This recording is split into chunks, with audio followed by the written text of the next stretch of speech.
The windshield wipers on the old Ford Taurus could barely keep up with the rain, and Ethan Brooks gripped the wheel with both hands as the highway ahead of him dissolved into a smear of red brake lights and gray mist, the dashboard clock reading 8:41, the interview scheduled for 9:15 sharp, and somewhere behind that number sat the only thing that mattered to him anymore. A chance to give his daughter a life that didn't smell like instant noodles and second-hand shoes. He heard it before he saw it, a sound like the sky tearing, metal folding into metal 3 cars ahead. A minivan spinning sideways into the guardrail and a black SUV flipping once, twice, before slamming upright against the concrete divider, its front end already curling with smoke. Traffic stopped, horns screamed, and through the rain-streaked glass, Ethan saw a hand pressed flat against the SUV's shattered side window, fingers spread wide, not pounding, not frantic, just pressed there the way a person presses their hand against glass when they've already started to accept that no one is coming. He was out of his car before he'd decided to be, his suit jacket, the only good one he owned, bought second-hand for exactly this morning, soaking through in seconds. His dress shoes sliding on wet asphalt as he ran toward the SUV, the smoke thickening, a low orange flicker now visible under the crumpled hood. A stranger nearby was screaming for someone to call 911, another was recording on his phone, and Ethan didn't stop to weigh any of it. He simply grabbed the emergency hammer clipped inside his own car door on his way past, a habit from a life he rarely spoke of anymore, and swung it into the SUV's rear window. Glass raining down in a glittering sheet, and he reached through the frame and found the woman's shoulder and pulled. She was conscious, barely, blood threading from a cut above her eyebrow, her tailored blazer torn at the seam, and she looked at him with the wide, unfocused eyes of someone cataloging a stranger's face for the first time and the last time in the same instant.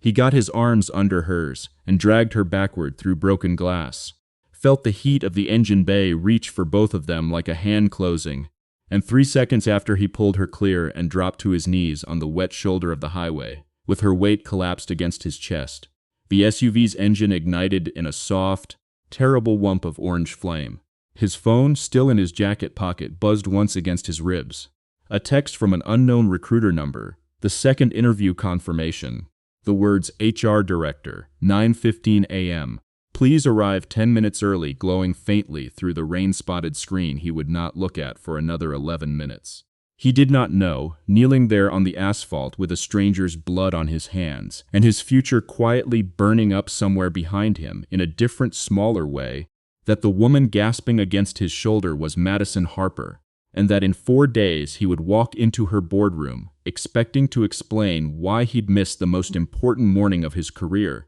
and would instead watch her stand up from the head of the table the second she recognized his face. To find out how a missed interview and a burning highway would end up rewriting both of their lives, stay until the very end. If stories like this one, the ones about people who give everything away in a single unthinking moment and somehow get it all back, mean something to you, we'd love to hear from you in the comments, because so many of you watching have lived some version of this yourselves. And here's something worth sitting with before we go back to the beginning.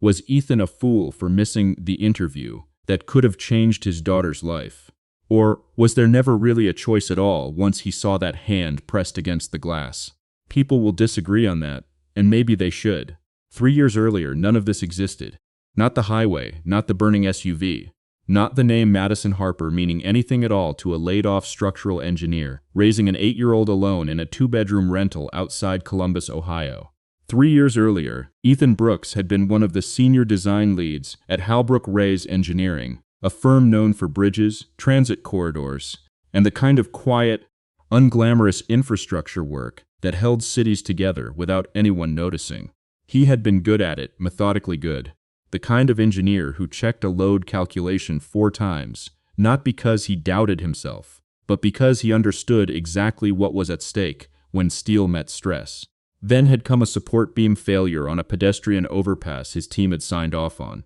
an investigation, a scramble for blame, and a senior partner named Douglas Kessler, who had quietly altered a specification sheet after the fact and let it look, on paper, like the mistake traced back to Ethan's desk. Ethan had fought it for exactly 6 weeks before he understood that fighting it meant lawyers, meant depositions, meant months without income, while a single father with a 5-year-old daughter and a wife 18 months in the ground from an aggressive cancer needed steady work more than he needed vindication. So he had taken the severance, signed the paper that said he would not discuss the incident publicly, and walked away from 12 years of his own name being erased from a body of work he had built with his hands and his patience,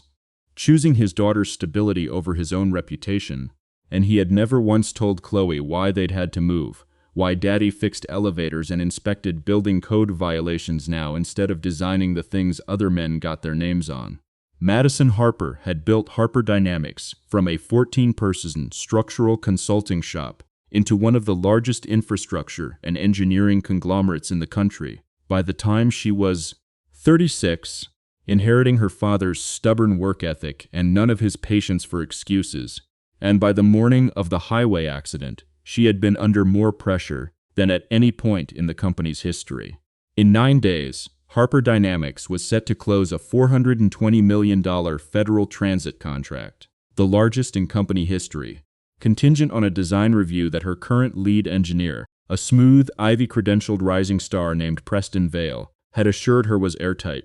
1,200 jobs rode on that contract closing. Her board, led by a majority shareholder who had never fully trusted a woman running the company her father built, was watching for any excuse to force a change in leadership before the vote. Madison had been on her way to a pre-dawn strategy session with outside counsel when the SUV in front of her braked hard, and everything after that was smoke and glass in a stranger's hands. She did not know, riding in an ambulance 40 minutes later, with a mild concussion and a scar that would take 6 stitches, that the man who pulled her from the wreckage had once built the kind of structures her company was now racing to win federal contracts for, or that Preston Vale's airtight design review had a quiet flaw buried in it, not unlike the one that had once ended a good man's career at another firm entirely. She only knew that a stranger in a soaked, second-hand suit jacket had looked at a burning car and run toward it instead of away, and that she intended to find out who he was. Ethan arrived at the emergency room lobby 40 minutes after the ambulance left, not because anyone had asked him to, but because some old, stubborn part of him needed to know the woman had made it, and a nurse at the desk told him only that the patient was stable, and that hospital privacy rules meant she couldn't share anything more, not even a name. And Ethan nodded, thanked her, and drove home in his ruined suit to explain to an 8-year-old, with her mother's exact laugh, why Daddy hadn't gotten the job today. He called the recruiter that afternoon, apologized without excuses, said only that there had been an accident and he hadn't been able to make it, and the recruiter, brisk and unmoved, told him the position had already been extended to another candidate pending final interviews, that these things happened, that she wished him luck. Ethan did not argue. He never argued. He hung up the phone, looked at Chloe doing her homework at the kitchen table, with her tongue between her teeth, the way she did when multiplication tables refused to behave, and told her they'd have breakfast for dinner, which was their code for a good day pretending to be a bad one. He had been 3 interviews deep into that process, the furthest he'd gotten in 2 years of quietly applying to engineering positions under a resume that no longer listed Halbrook Rise by name, not because he'd lied, but because the severance agreement's confidentiality clause meant he could describe the work only in the vaguest terms, a gap that made hiring managers' eyes narrow every single time. He had been working nights and weekends as a maintenance technician and part-time building inspector for a property management company, a job that paid enough to keep Chloe in her school and paid nothing toward the 12 years of expertise sitting dormant in his hands. His supervisor at the property company, a decent but overextended man named Ray Okafor, had told him more than once that Ethan was wasted checking fire extinguisher tags and diagnosing boiler pressure valves, and Ethan had always just nodded and said the work was fine,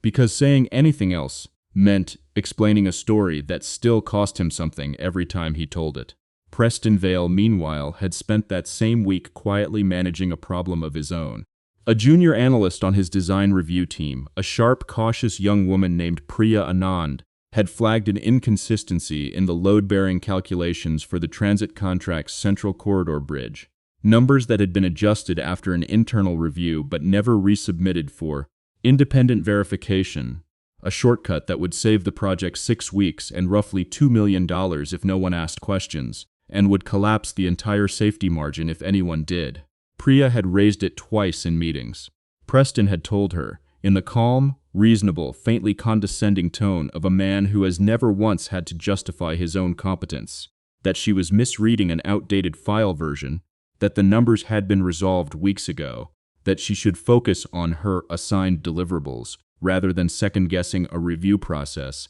that predated her employment. Priya had backed down both times, not because she believed him but because she was 26 years old, 2 years into her first engineering job, and terrified of being the person who blew up a $400 million contract over what might genuinely turn out to be nothing. It was corporate loyalty against corporate convenience, playing out in miniature. The same quiet math that had ended Ethan's career 3 years earlier, now repeating itself 1 floor below Madison Harper's office, while she lay in a hospital bed with a headache and no idea her own. Company was standing on the same kind of ground that had once buried a stranger's name for a mistake he never made. And it's worth asking, honestly, whether a company that keeps rewarding the smoothest voice in the room over the most careful one will ever actually learn the difference until something breaks. Madison was discharged the next morning against her doctor's mild objections. Back in the office by Thursday, with 6 stitches hidden under carefully arranged hair and a headache she refused to acknowledge in front of her board.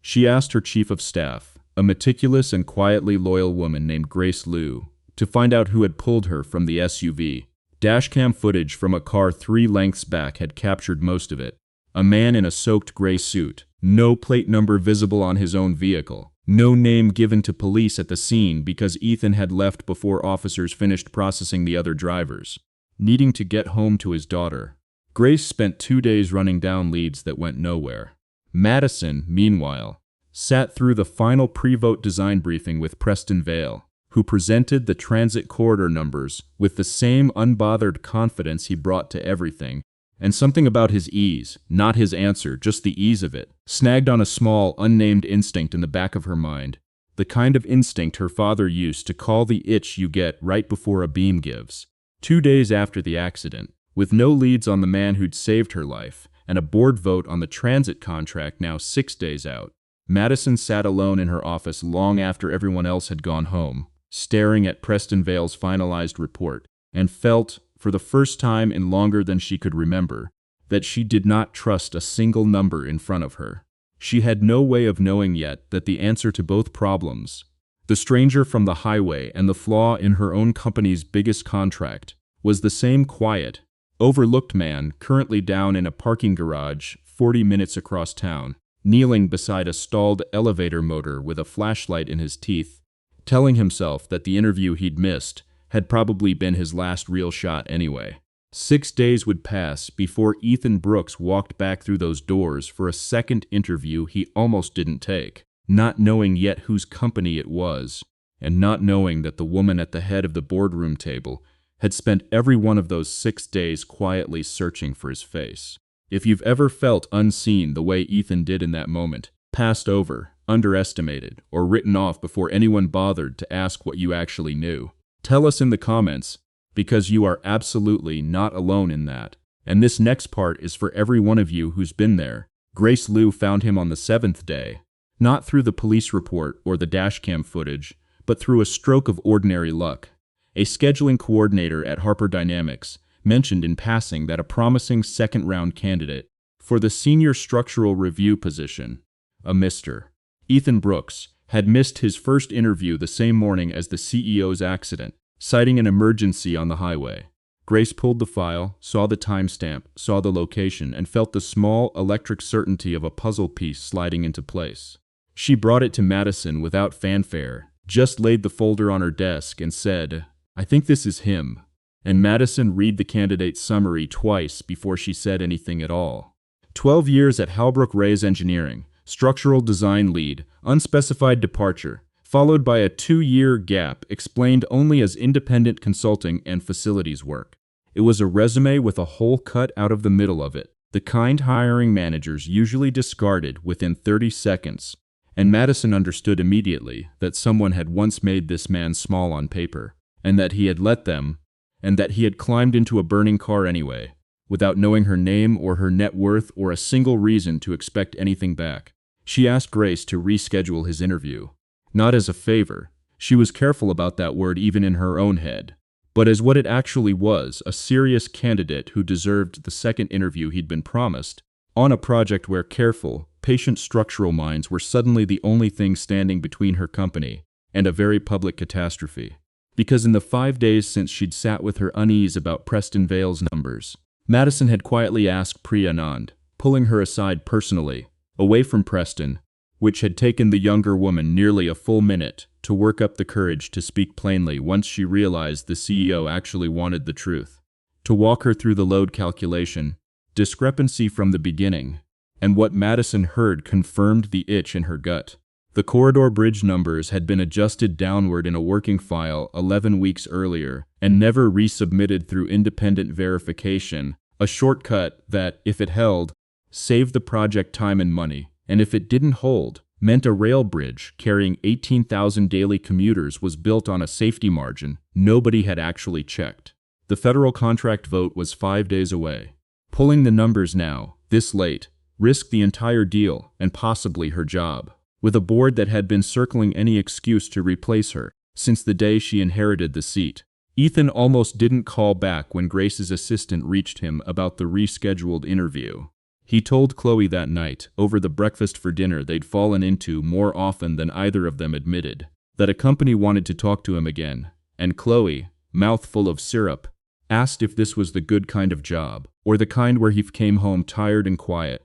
and Ethan said he didn't know yet, and that was the truth. He drove to the Harper Dynamics headquarters 4 days later in the same suit, dry cleaned this time, and sat in a glass-walled waiting room turning his resume folder over in his hands, rehearsing again the careful, hollowed-out way he'd learned to describe 12 years of work without naming the firm or the incident that had ended it. When the boardroom doors opened, he stood, extended his hand toward the panel of executives filing in, and then stopped mid-motion, his hand still half raised, because the woman walking in last, a modest bandage no longer visible beneath her hair, but a faint yellow-green shadow of a healing bruise still tracing her temple, was the woman he had pulled through broken glass 11 days earlier. Madison stopped too, one step past the doorway, and for a long moment neither of them said anything at all, the rest of the panel glancing between them in confusion, until Venison said, quietly, "Not for the panel but for him, you're the man from the highway,"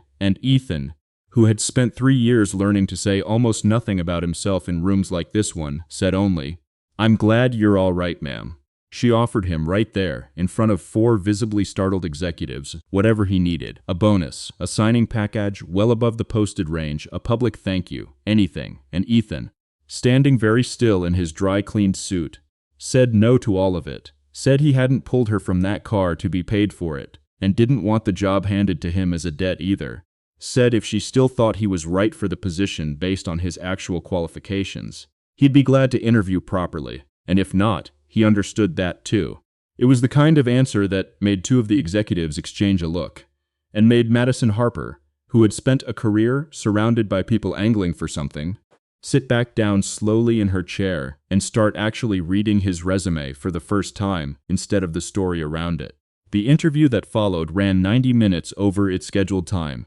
largely because Madison, increasingly certain she was looking at exactly the kind of structural mind her company currently needed and did not have, began walking him hypothetically through a corridor bridge load scenario without naming the project, watching him work the problem out loud with a patience and precision she hadn't seen from anyone on her own team in months, and watching him catch, unprompted, the exact category of error currently sitting unverified in Preston Vale's report, though neither of them yet knew that's what it was. She didn't offer him the job that day. She told him she needed 48 hours, which was true, though what she actually needed was time to decide whether to pull a $400 million contract 5 days before its vote based on instinct, one junior analyst's courage, and the eerie coincidence of a stranger who kept, unknowingly, standing exactly where the truth was. 2 days later, the secondary crisis broke loose entirely on its own.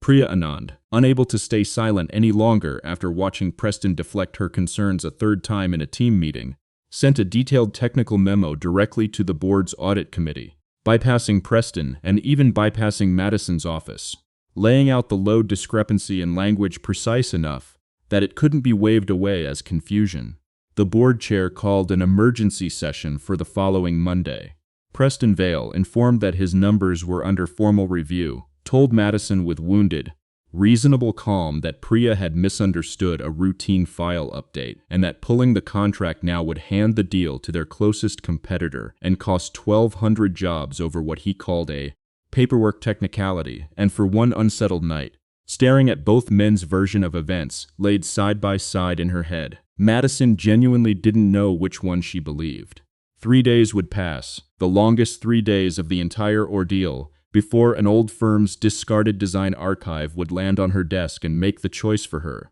The archive arrived by accident, the way most important truths do. Grace Liu, running a routine background verification on Ethan as part of the formal hiring process, had requested his prior work portfolio from Halbrook Reyes Engineering under a standard release form. And because the firm's records department was slower and less careful than its legal department, what came back wasn't the sanitized summary Ethan's severance agreement technically permitted, but a full digital archive of his original project files, time-stamped, version-logged, and untouched. 12 years of load calculations, structural drawings, and design reviews with Ethan Brooks's name on every single one of them, including the pedestrian overpass project that had ended his career, and including, buried 3 folders deep, the original specification sheet from before Douglas Kessler's after-the-fact alteration, still bearing Ethan's correct calculations, and a changelog showing exactly when and by whom the numbers had been quietly revised after the failure. 6 days after Ethan had already been walked out of the building, Madison read the entire file alone in her office at 11 at night, and understood, with a cold, clarifying anger that had nothing to do with the transit contract anymore, that she was looking at the same shape twice. A careful, competent engineer made to disappear so a smoother, more confident man could avoid consequences. First at Halbrook Reyes with Douglas Kessler, and now, almost identically, in her own building with Preston Vale and Priya Anand. She did not call Ethan that night. She called Grace, and then she called the head of her legal team, and the next morning she authorized an independent external verification of the corridor bridge calculations, overriding Preston Vale entirely 4 days before the federal vote, against the explicit advice of 2 board members, who told her flatly that she was risking the single largest contract in company history over what still might be nothing. It was not nothing. The independent review, completed under emergency timeline in 36 hours, confirmed exactly what Priya had flagged and exactly what Ethan had caught, unprompted, without knowing it was even the same bridge. The corridor's central support calculations had a safety margin nearly 9% below federal minimum, a gap that under sustained heavy rail load could, over years, produce the kind of fatigue failure that doesn't announce itself until it's already happened. Preston Vale, confronted with the external findings in a closed-door meeting, tried first to explain it as a documentation lag, then as an honest oversight under deadline pressure, and finally, when Madison laid the original unaltered file beside his submitted version and asked him to explain the 11-week gap between them, said nothing at all, because there was nothing reasonable left to say. He was placed on immediate leave pending full review. Priya Anand, summoned to Madison's office expecting to be reprimanded for going around her chain of command, was instead thanked personally and asked, on the spot, whether she'd be willing to lead the corrected design review herself. A question that made a 26-year-old engineer who'd spent 3 weeks terrified of losing her job sit down rather abruptly in the nearest chair. Ethan learned about all of it the way he learned about most consequential things in his life, quietly and without spectacle. A phone call from Madison herself, not from HR, asking if he could come in, not for the maintenance technician kind of conversation he'd half-braced himself for after not hearing back in the promised 48 hours. But because she wanted, she said, to show him something before she offered him anything. She sat him down with the original Halbrook Reyes file, open on the screen between them and watched his face while he read the changelog, documenting exactly how Douglas Kessler had altered his work after the fact. Watched 3 years of carefully maintained composure finally crack just slightly at the corners, not into anger, but into something quieter and more exhausted. The specific grief of a man realizing that the story he'd told himself he had to accept had never actually been true. She told him she intended to make it right, publicly, formally, on the record, in whatever way he wanted, and Ethan, after a long silence, said the thing he actually wanted wasn't a headline. It was for the next Priya Anand at some other firm not to have to send a memo to the board just to be believed. And Madison, looking at him across the desk, understood in that moment that she was not just vindicating an engineer, she was falling, slowly and against every instinct that told her not to mix the two. For the specific and unshowy way, he kept choosing what was right over what was easy for himself. This was, if anyone had been keeping score, the same old argument playing out one more time in the quiet space between them. Whether the kind of skill this industry actually depends on is the kind you get from a name-brand degree and a confident boardroom voice, or the kind you get from 12 years of checking a beam's load calculation 4 times, because you understand exactly what happens to real people if you're wrong, and whether companies keep promoting the first kind and quietly losing the second kind until it's almost too late to notice the difference. The federal contract vote, delayed by 3 days for the corrected review, ultimately passed with the corridor bridge redesigned under Priya Anand's technical lead, and, at Madison's direct request, under the formal structural oversight of a newly hired senior engineer named Ethan Brooks, a detail that made 2 board members visibly uncomfortable and made the majority shareholder who'd been circling Madison's job for a year finally quietly back off, since a $420 million contract closing successfully was not a hill anyone wanted to die on. But the public part of the story, the part where Douglas Kessler's old fraud at Halbrook Rays would need to be exposed for Ethan's name to be fully restored beyond just this one company's walls, was still sitting unresolved. And Madison, staring at the legal options in front of her late one night, understood that doing this properly meant a public reckoning neither company's legal team was going to make easy. 6 weeks would pass before that reckoning finally arrived, in a boardroom Ethan hadn't set foot in for 3 years, in front of the very people who'd once watched him walk out of it in silence. The room was the same one, technically. Halbrook Rays Engineering had kept its old conference space on the 11th floor, exactly as it had been 3 years earlier. The same long walnut table, the same view of the river, though almost none of the people in it were the same except for 2. Douglas Kessler, older now, thinner around the face, and Ethan Brooks, standing at the head of the table this time,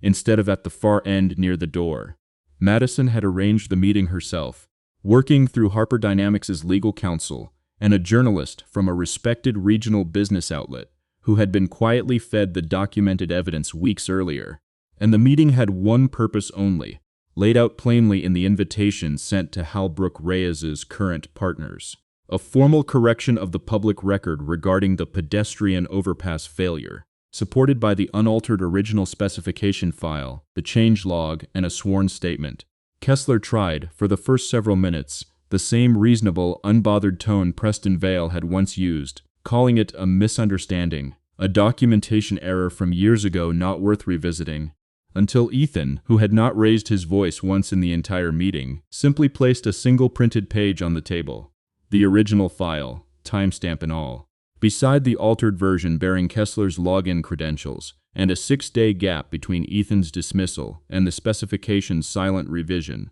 and said nothing further, because there was nothing further that needed saying. He did not gloat. He did not list the 3 years it had cost him, or the maintenance jobs, or the nights he'd lain awake wondering if he'd made the right call, protecting Chloe's stability over his own name. He simply let the paper sit there on the table between them, the same way it had sat, unexamined, for 3 years, and watched the room understand on its own. Halbrook Rays's current partners, facing a documented fraud with a journalist already holding the same file, moved within the week to issue a public correction and a formal, if quiet, settlement, not because it was generous, but because the alternative was worse for everyone still drawing a paycheck from that name. Harper Dynamics, meanwhile, closed its largest federal contract in company history on time, under a corrected and independently verified design, with the story of how it nearly didn't happen, a missed interview, a burning highway, a junior analyst who wouldn't stay quiet,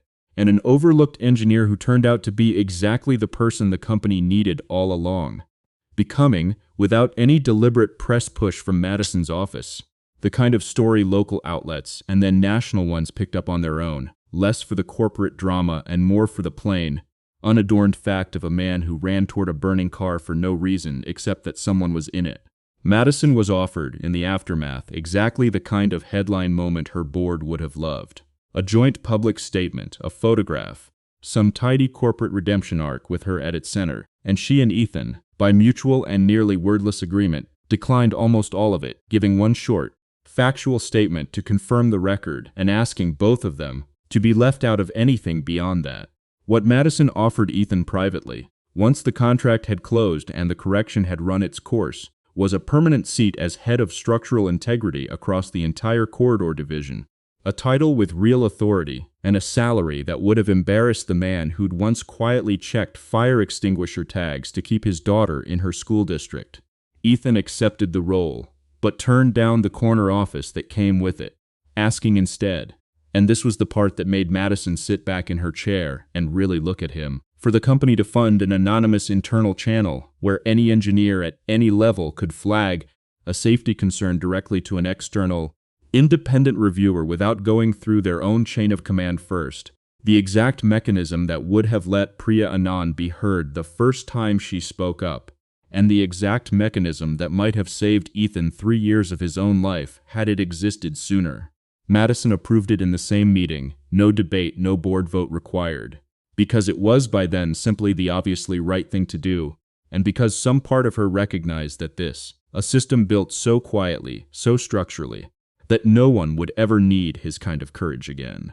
was worth more to him than any title she could have offered instead. The quiet coda came 4 months later, on an ordinary Saturday at Chloe's school science fair, where an 8-year-old girl had built a small suspension bridge out of popsicle sticks and fishing line for her project on load distribution. Carefully labeled in crayon with her father's old, familiar handwriting corrections in the margins, and where Madison Harper, no entourage, no security detail visible, just a woman in jeans standing at the edge of a school gymnasium, showed up because Ethan had, almost shyly, mentioned the date to her the week before. She crouched down to Chloe's eye level in front of the little popsicle stick bridge, asked her, seriously, the way you'd ask a colleague, how she'd calculated the load distribution across the center span, and Chloe, delighted that a grown-up was actually asking instead of just saying how cute, explained it in careful, halting 8-year-old logic that was, structurally, almost entirely correct. Later, standing together near the gymnasium doors while Chloe ran off to compare bridges with a friend, Madison told Ethan quietly that she'd spent years being told Worth looked like a boardroom, a contract number, a title on a door, and that she didn't actually believe that anymore. Not since the day a stranger, in a soaked suit jacket, had decided a burning car mattered more than the biggest interview of his life. Ethan, watching his daughter's bridge hold steady under the weight of 3 plastic dinosaurs she'd insisted on testing it with, said only that he'd learned a long time ago the things worth building are the ones that hold up when nobody's checking, and that had turned out to be true of more than bridges. If you've ever watched someone quietly carry more than anyone around them realized, a coworker, a neighbor, a parent, maybe even yourself, before anyone finally bothered to see what they'd actually built, tell us about them in the comments, even if it's only to finally give them the credit that was always theirs. And if you believe, like we do, that the quiet ones are so often the ones who deserve to be seen first, consider staying part of this story with us, because there are so many more like Ethan's still waiting to be told. Worth was never the loudest voice in the room. It was the hand that reached through broken glass without asking who was on the other side of it, and the bridge that holds, quietly, exactly when it's needed most. Stay with us. The next story is already waiting.